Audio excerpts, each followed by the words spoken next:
In 2001, the United States Air Force made a decision that cost American taxpayers over $400 billion. They rejected a jet, sent it to a museum, and chose a different one instead. That different jet, the one they chose, turned into the biggest financial disaster in military history. Delays, cost overruns, engine problems, year after year of congressional hearings. The bill is still growing today. And the jet they rejected? Its radar is flying on Navy warships right now. Its design ideas are showing up in the newest American fighters. The very things the Air Force said were wrong about it, the Air Force is now doing themselves. So ask yourself this: what if the wrong jet won in 2001? Not the F-22, not the F-35, not even the brand new F-47. The jet with the real answers was the one nobody wanted. It was called the X-32, and it has been sitting in a museum, quietly being proven right for over 2 decades. That changes today. There is something uncomfortable sitting inside the history of American military aviation, and it has been sitting there for over 2 decades.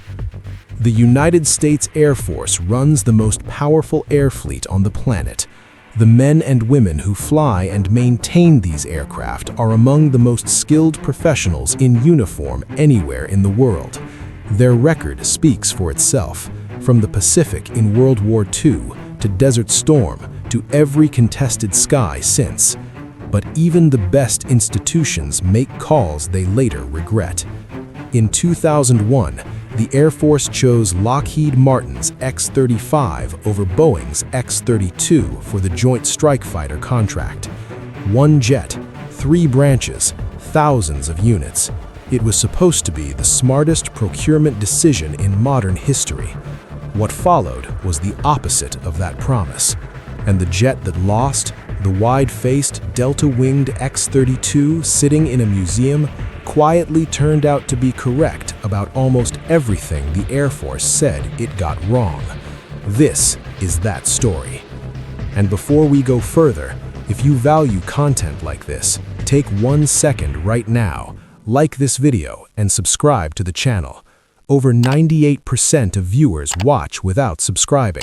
It costs you nothing, but it means everything to this channel. Did you just hit that subscribe button? What the X-32 actually was. To understand the message the X-32 is sending, you have to understand what it was actually built to do. The year is 1993. The Cold War is over, but the Pentagon is staring at a serious problem. 3 branches of the military are each flying separate aging aircraft. The Air Force has the F-16. The Navy has the FA-18 Hornet. The Marines are flying the AV-8B Harrier. 3 different jets, 3 separate supply chains, 3 separate maintenance programs. Congress stepped in. Build 1 aircraft that can do everything. Affordable, stealthy, versatile. That became the Joint Strike Fighter program. By 1996, 2 companies were left standing, Lockheed Martin and Boeing, each handed $750 million, each told, build your best. Boeing's answer was the X-32. When people first see a picture of it, they usually laugh. That enormous chin intake, the wide, flat fuselage, the nickname, the smiling hippo. It did not look like any fighter anyone had imagined. But Boeing was not building an airshow jet. They were building a philosophy. Their entire strategy centered on one principle: keep it simple, keep it affordable, keep it maintainable. The X-32 was built around a single enormous 1-piece carbon fiber delta wing. No separate panels, no complex assembly joints. 1 piece holding up to 20,000 pounds of fuel, simplifying every stage of production. Test pilots who flew it did not laugh. They came back and said the handling was smooth, predictable. In low-speed carrier approaches, some compared it favorably to the FA-18, a jet the Navy had trusted for decades. So where did it go wrong, and did it actually go wrong at all? The one fight it could not win. The Joint Strike Fighter contract had one requirement that was non-negotiable: short takeoff and vertical landing. STOVL. The Marines needed a jet that could operate from small ships and damaged forward runways without a long strip of pavement. Lockheed Martin solved it with a separate lift fan, a mechanical system built into the nose that pushed the aircraft straight down during vertical flight. Complex to develop, but when it worked cleanly. Boeing used a direct lift system, redirecting the main engine's thrust downward. Simpler, fewer parts, lower cost. But in testing, hot exhaust fed back into the engine intake, dropping thrust and causing overheating that Boeing's engineers could not fully solve in the time available. Then came the moment that ended the competition. In the summer of 2001, the X-35 flew a mission that became legendary. It took off on a short roll, went supersonic at altitude, came back and landed vertically, all in one unbroken flight. The X-32 never matched that. On October 26, 2001, the Pentagon announced its decision. Lockheed Martin won. Boeing's X-32 was sent to a museum, and the production run, estimated between 3,000 and 5,000 aircraft, went entirely to Lockheed. But here is what almost nobody slows down to consider. The vertical landing problem was one specific capability in one specific flight phase. Everything else about the X-32, the range, the cost approach, the radar, the wing design, was either equal to or ahead of the X-35. The Air Force picked the jet that could hover and paid an enormous price for everything else that came with it. The F-35 was sold to Congress as the affordable solution. One jet for every branch, shared development costs, economies of scale. The math was supposed to work beautifully. It did not work beautifully. The F-35 became the most expensive weapons program in the history of the United States military. Total program costs climbed past $400 billion. The original price per aircraft was projected around $50 million. By the time production matured, it had more than doubled. Early F-35As were coming in above $100 million per unit. Deliveries ran years behind schedule. Software development took far longer than projected. The helmet-mounted display system that pilots depend on for targeting had serious problems that took years to resolve. Congressional hearings were held. Government accountability reports flagged the program repeatedly.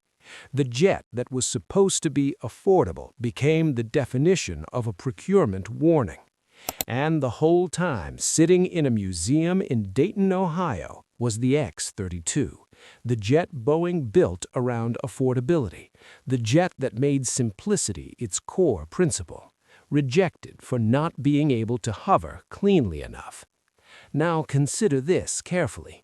The F-35B, the STOVL variant built specifically for the Marines, represents only a fraction of total F-35 production. The Air Force version and the Navy version do not need to hover at all. They never did. The capability that eliminated the X-32 from competition was needed by one branch for one specific mission type, and the entire program paid the cost of designing around that single requirement. That is the first part of the X-32's message. Don't sacrifice everything for one capability that only a fraction of your fleet will ever use. What the X-32 got right that nobody admits.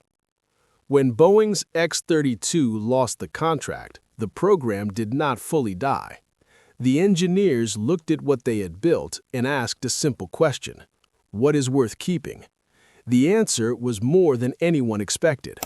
The radar system developed for the X-32, called the JSF array, did not get shelved. It became the foundation for the Raytheon AN/APG-79 active electronically scanned array radar. That radar is now installed on every FA-18EF Super Hornet in the United States Navy. It flies on every EA-18G Growler, the electronic warfare aircraft that jams enemy radar and protects American strike packages in contested airspace. Right now, on active deployment, protecting American pilots in real operational environments around the world. The radar the X-32 developed is keeping American aviators alive today. The jet lost, the technology won. The one-piece composite delta wing introduced manufacturing techniques that fed directly into Boeing's subsequent airframe work. Building a large structural component as a single unit, rather than assembling dozens of separate pieces, is now considered a best practice in advanced aircraft manufacturing. And the cost-first philosophy, designing a military aircraft for affordability and maintainability from the very first drawing, is now the loudest conversation inside the Pentagon as they wrestle with F-35 sustainment costs running into billions of dollars every single year. The X-32 was making that argument in 1996. Nobody wanted to hear it then. They are all hearing it now. So what does all of this mean today, in 2025 and beyond? Look at the F-22 Raptor, genuinely the greatest air superiority fighter ever built. Super cruise, super maneuverability, stealth so advanced that when it entered service, nothing in the world could reliably detect it. The Air Force wanted 750 of them. They got 186 operational aircraft. Congress looked at the price and shut down the production line. That decision is now widely considered one of the most damaging procurement choices in modern American military history. The United States has spent years trying to compensate for a fleet simply too small for the demands placed on it. The pilots flying those jets do extraordinary work, but the numbers are not there. The X-32's entire design philosophy was built to prevent exactly that outcome. Build something affordable enough that Congress will actually fund it in the numbers the military needs, because a jet purchased in boutique quantities is not a superior weapon system. It is an expensive symbol. Now, look at the F-47, America's new sixth-generation fighter. Cost estimates are already running high. Some analysts place the per-unit price near $300 million. The planned buy is around 185 jets, almost exactly the same number the Air Force ended up with for the F-22. The X-32's message is not complicated. It does not require a classified briefing to understand. Simple designs survive. Complex designs struggle. Affordable aircraft get built in real numbers. Expensive ones get cut. Technology that serves multiple platforms outlasts the program that created it. And the ideas that get rejected today have a way of showing up, validated in the next generation's requirements. Every flaw the Air Force identified in the X-32 in 2001, Boeing addressed over the following 2 decades. Everything the X-32 got right, range, fuel capacity, cost philosophy, composite manufacturing, became building blocks for everything that followed. The Air Force is still learning the lesson that Boeing tried to teach them in 1996, and the price of not learning it, measured in billions of dollars in undersized fleets, is sitting right there in the record for anyone willing to look. The X-32 never fired a shot in combat. It flew 66 test flights.